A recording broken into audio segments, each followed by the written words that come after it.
IELTS Writing Task 1, Lesson 8, Comparison Diagram.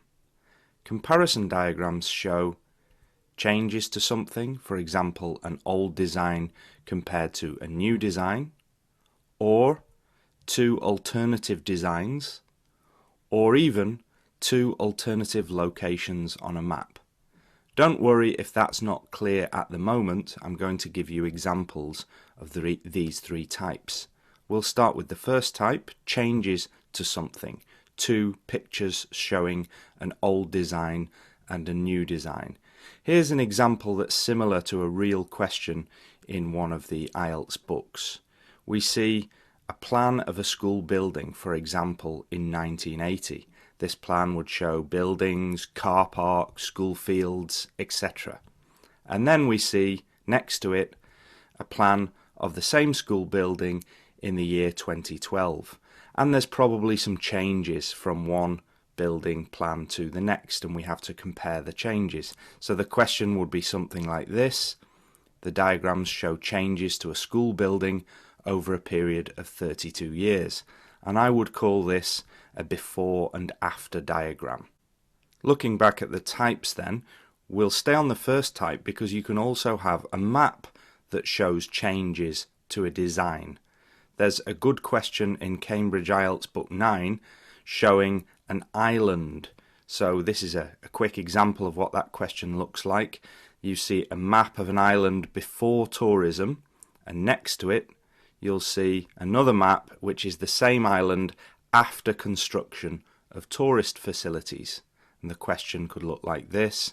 The maps show an island before and after the construction of facilities for tourists. And again, this is before and after. I'd call this a before and after map.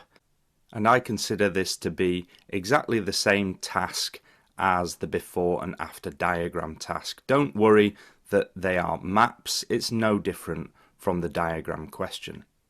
Let's move on to the second type now of comparison diagram, the two alternative designs. And in another of the official IELTS books, there's a good example of this. You see a house design for warm climates compared to the house design for cold climates. And in this question, I haven't put everything here. This is just a very quick sample of what the question looks like. In the real question, you see a different roof, different windows, lots of different features of design that are different for the two types of climate. So the question could look something like this. The diagrams show different house designs for warm and cold climates, and I call this an alternative designs diagrams question. The final type of comparison diagram is what I call two alternative locations on a map question.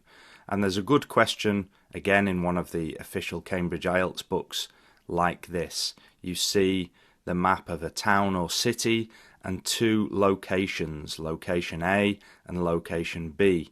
And the real question is about this. The map shows two possible locations for a new supermarket. You see a town or a city and these two possible locations. There will be more information, of course, on the real question. But here, your job is to compare these two possible locations. A in the centre of the town or city and B outside the city. And I'd call this an alternative locations map. And for all of these types of question, your task is the same. Your job is to compare the diagrams. That's all you need to do. So what can we compare? Well, we can describe the changes. If it's a before and after diagram, you'll see some changes to the picture. You'll also see things that don't change, so you can describe things that don't change, that stay the same. If it's a comparison diagram with two alternative designs or two alternative locations on a map, instead of describing changes, we just describe the differences and describe the similarities. That's all you can really do. Look at the two pictures, describe what is different and what is similar.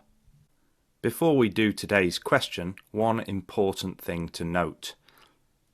Think about the verb tense that you'll use when describing these diagrams. If we go back to my first example, the diagram showing before and after with the school plans, look at the years. We've got 1980 and 2012. So all of this is going to be in the past. So we'll use the past simple. For example, in 1980, the school had, let's say, 10 classrooms. And in 2012, our new classroom was built. There you've got past simple in the active with had and in the passive with was built. The years are in the past, so we just use the past simple. If we look at the map showing before and after, it's similar, but we might have a difference in the verb tenses. We go back to this island question. When we're looking first at the map of the island before tourism, that's easy. It's past simple again because this was in the past what the island used to look like. For example, there were no buildings on the island, past simple. However, when we look at the island after construction of tourist facilities, we can use two tenses. We can use the present simple or the present perfect. This is what we see on the island now. For example, there is now a hotel, present simple. A hotel has been built, that's the present perfect in the passive, because this is what we see on the island now. Very similar to the previous type of diagram where we're comparing before and after with the school, but this time the second diagram is not in the past. It's still what we can see now. Now another complication is when we look at a diagram showing now and the future. Take the school plan again. If we have the plan of a school building, but this time the plan is now compared to planned changes for the school building which will be in the future, this becomes different. Now we need to use the present simple and the will future. For example, at present the school has 10 classrooms. According to the new plan, our new classroom will be built. There we've got the present simple with has, and the future with the passive also, will be built. This is the same question almost as the one that we saw before, but instead of having the years 1980 and 2012, which were in the past, now we've got the school as it looks now and a future plan for changes to the school. You have to be careful about choosing the verb tenses. Let's look at another of those examples that we had, the alternative designs diagrams. This diagram question with the two houses. What tense would we use for this one? Well, the answer is present simple because no time is shown. You would say this house has a certain type of roof, whereas this house is built with, again you can use the active and the passive. Has is present simple active, is built, present simple passive. It's all in the present simple because we have no past or future time. Another question, the alternative locations map. This was our question showing the two locations. Which verb tense would you use for this one? I would suggest again using the present simple. So we could say the potential location A is in the city centre, whereas location B is situated just outside the city. If any of that seems confusing, just remember that your job is to compare the diagrams, describing changes or things that don't change, differences, similarities, whether it's a map, alternative designs, before and after, it doesn't matter. You're just doing these basic things. Let's look now at our comparison diagram question for today. Here's the question. Read the statement at the top first with me. The diagrams below show the existing ground floor plan of a house and a proposed plan for some building work. Then we look at the top diagram. It says existing floor plan. Then there's the bottom diagram, proposed changes. Already you should have noticed that this is going to be a now and future question. So we're going to use the present tense and the future tense with will, because the proposed diagram is for the future. It hasn't been done yet. Okay, let's go through our normal process of writing 4 paragraphs. Introduction, overview, and 2 paragraphs of details. Starting with the introduction, we just need to paraphrase the question. Here's the question again, and we'll go through section by section, rewriting. First, the diagrams below show. I've written the 2 pictures compare. The existing ground floor plan of a house, the current layout of the ground floor of a house, and a proposed plan for some building work with a plan to redesign the same living space. And that's the introduction finished. The 2 pictures compare the current layout of the ground floor of a house with a plan to redesign the same living space. Now we can go on to our overview. 2 sentences, 2 main points. We need to look at the diagrams again and decide what to choose for this overview. So here's the diagram, and the main thing that I noticed first is that the hall that you see on the existing floor plan disappears. It's no longer on the new diagram. The other point that I'm going to mention for my overview is about the entrance doors. I might also include the external walls as well. And the interesting thing about that is that they are things that don't change. One tip for your overview for this type of diagram, you might choose one main thing that changes and one main thing that doesn't change. So I've seen that the entrance doors stay the same, and I could add the external walls maybe to that as well. So here's my overview anyway. First sentence. We can see that the new design proposal involves making a number of changes to the ground floor of the house, mainly in the central hall area. So that's the point about the main change in the hall. Then, the things that don't change.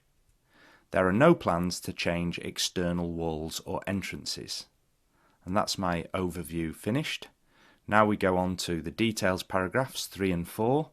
Starting with paragraph 3, we need to look at the diagrams again and choose what we're going to describe.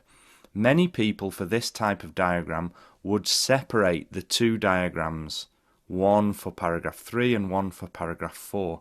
I'm not going to do that. I prefer to compare the 2 diagrams. You'll get a higher score if you do that. So in paragraph 3, I'm going to compare maybe half of the elements that we can see. I'm going to start off by talking about the hall and the fact that it disappears. I'll mention that this wall disappears to make the living room a bigger space, and I'll mention that that has an effect on the stairs as well. And I'll save some of the other elements for paragraph 4. So back to paragraph 3 then, this is what I wrote. The most noticeable change from the existing to the proposed floor plan is that there will no longer be a separate hall area when the building work has been done.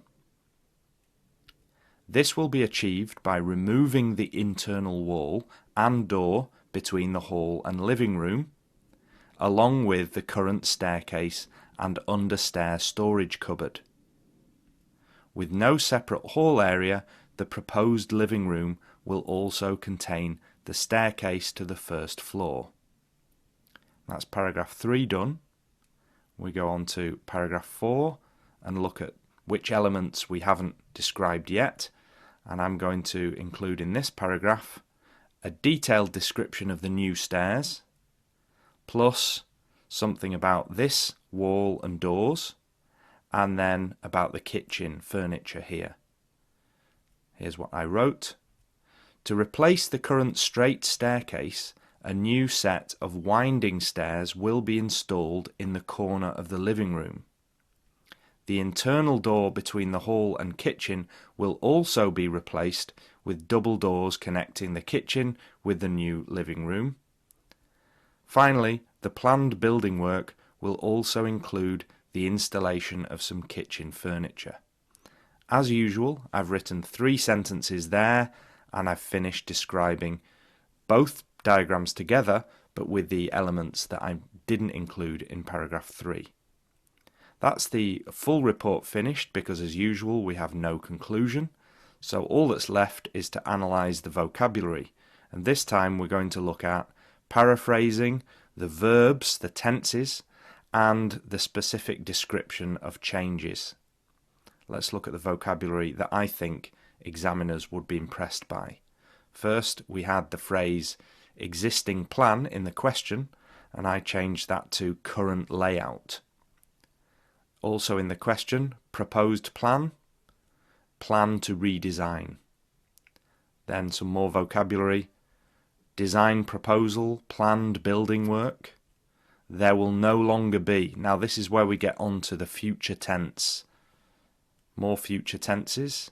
This will be achieved by removing. Will also contain, will also include. And let's have a look at some future tenses with the passive. Will be installed, will be replaced. The design proposal involves. Now that one is present simple, involves. And a different tense, when the building work has been done. So there I've used the present perfect for the future. And finally, some of the vocabulary I used just to describe the different elements. Living space, central hall area, staircase, understair storage cupboard, a new set of winding stairs. That's good vocabulary. Winding stairs means the stairs that go round the corner. And finally, the installation of some kitchen furniture. So there's some good paraphrasing. There's some interesting verb tenses used, active and passive as well, and some good vocabulary to describe the different elements in the diagrams. That's the end of today's lesson about comparison diagrams. Print the worksheet, watch the lesson again, and analyse each sentence carefully. This will help you to understand all of the information given today. In the next lesson, I'll talk a little bit more about maps, and I'll give a summary of everything we've done in these Writing Task 1 lessons.